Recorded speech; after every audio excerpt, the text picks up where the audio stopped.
video, you'll learn how to see how many people shared your Instagram post or are sending your Instagram post to others. From the beginning, I want to tell you that the way to do that, it's very simple. There are no downloads required, no one will ask for your password, no shady zip files from weird websites, no torrents, no paid apps. It's free, it's super simple to do, and you'll learn it in a few seconds. But let's start with the shout-out drops. If you want to be shouted out in one of the next episodes, make sure you comment down below something that you've learned from this video, something that you absolutely hated about it, for a chance to be featured in one of the next episodes. And if you want to know if you're the shout-out winner, make sure you stick until the end. Okay, so first let me show you how you can do it, and then I'll show you why this is important. So as you can see, this is my profile, and I've got a bunch of stories today, right? I've shouted some people out, humbly bragged about my SEO results on my e-commerce website.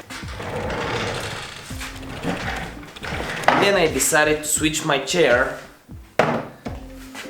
because my back hurts. So let me go to one of my posts here, let's say this one. So first of all, how can you see if a post was shared at all? You can see it here. As you can see on this post, I had 8 shares. I had a good amount of reach, a good amount of website clicks, and this post had 6 shares. Normally on another post like this, you cannot see how many people shared it, because when you click the 3 dots here, nothing appears. But when you go to a recent post that was, created in the last 24 hours or shared in the last 24 hours, you can just click this and it just says current public reshares. So you just click the 3 dots, view story reshares. If there's nothing on the 3 dots, if you don't have these options, don't worry, no one shared your post. Another way to do that, which is also something that you can see for other people's stories, is here, the mentions, stories about you. So I have 2 people mentioning me. Yeah, someone likes my channel, I forgot.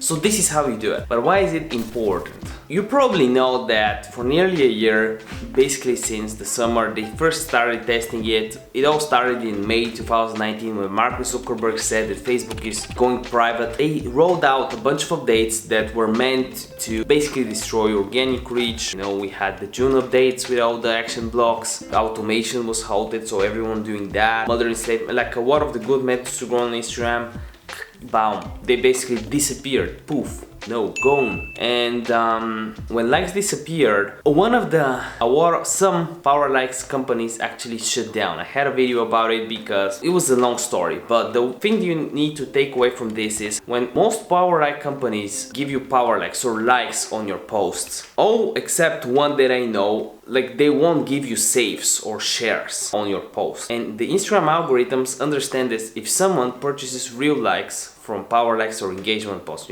participates in the engagement posts, or just buys fake likes, normally wouldn't do shares. Or if he buys shares, the person that shared the content wouldn't be a follower, or would share it into a weird place or the same place, or wouldn't like the photo, which would basically invalidate the share. So shares in general are important and have a very strong weight within the algorithm. Why? Well, exactly because of the thing we just talked about. They're harder to fake and very easier to validate, if that makes sense. The question isn't why they are only important, because the strategy on this channel, and by the way, literally show me that you like it by liking it. And also, if you want to grow on Instagram, subscribe, because it's free, doesn't hurt anybody, or I'll find you and I will make you subscribe to my channel. I will find you, and I will kill. Good luck.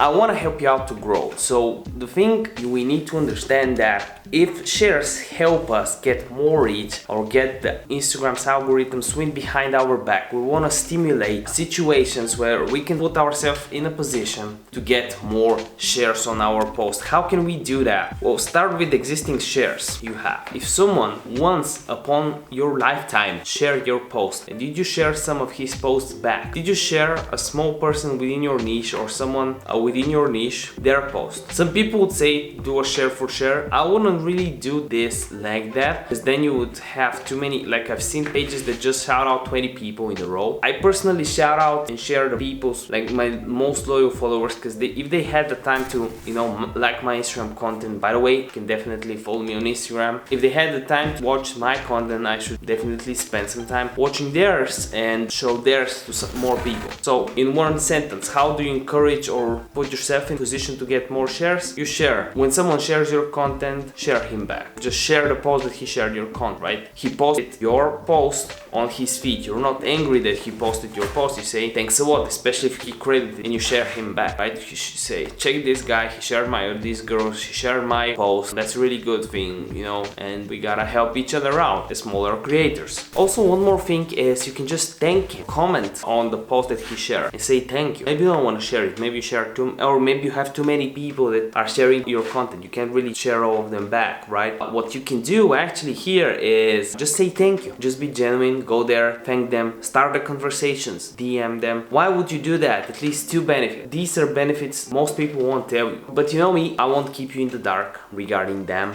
If you thank him, the most obvious response that you can get is him sharing your content again, because when you thank him, you know, dopamine, he's happy and he wants to do more activities that make him happy. Sharing, giving away a share. He shares your content, you thank him, he shares more content. It pretty much goes like this. He shares your content, you thank him, and in return he shares your content again because he feels happy, he has that dopamine. A second benefit that you might not have thought of, but I saw this on one account that I'm managing, is when you shout people out like this, it's like a disease. When people see that you're shouting people out for just commenting or sharing your content, they'll just share your content more to get shouted out because they immediately understand there's a benefit. Give and take. Welcome to Washington. Did I watch too much House of Cards? I will neither confirm nor deny that. Would you like to hear what I want? No. No. No. No. Impossible. Vote your district. Vote your conscience. Don't surprise me. Don't surprise me. So let's go to the one and only, the shout-out winner on this episode. We have a bunch of people that we should be shouting out. First of all, Ace Hardy, he's a bot, I know that for a fact. Oscar Owen, who says, if it works, I'll like and sub. It's a very old video of mine. I have no idea how you grave dig this one. Mambo number 5, who says, thank you Niki, very helpful. It's about Instagram. This is actually a really good idea, really good video. I'm very transparent in it, showing you my mistakes regarding should you buy followers, stuff like that. There's so many things that go into it and I share it all in this video. I'll actually shout out Champ Physique again because he's very persistent. He has a fitness channel on YouTube and Instagram account, so definitely check him out. He has a lot of Instagram knowledge, and the fact that he's spending all this time learning more about Instagram means that his quality will go up and up, and since he's in the fitness niche, and one of the most important things to be good at fitness is consistency. If you apply it to Instagram growth, to business, and being consistent with your learning curve and process, you definitely be someone that people can expect really good, valuable content from, which is what I'm expecting from him, and plus from IG with Steve, who is always in my heart. So much for today's episode, and remember that video day keeps the doctor away. Stay safe out there, and this is no medical advice, this is no financial advice. Do your own due diligence, and by the end of this video, guess what? There's two videos. This one or this one. Let me know.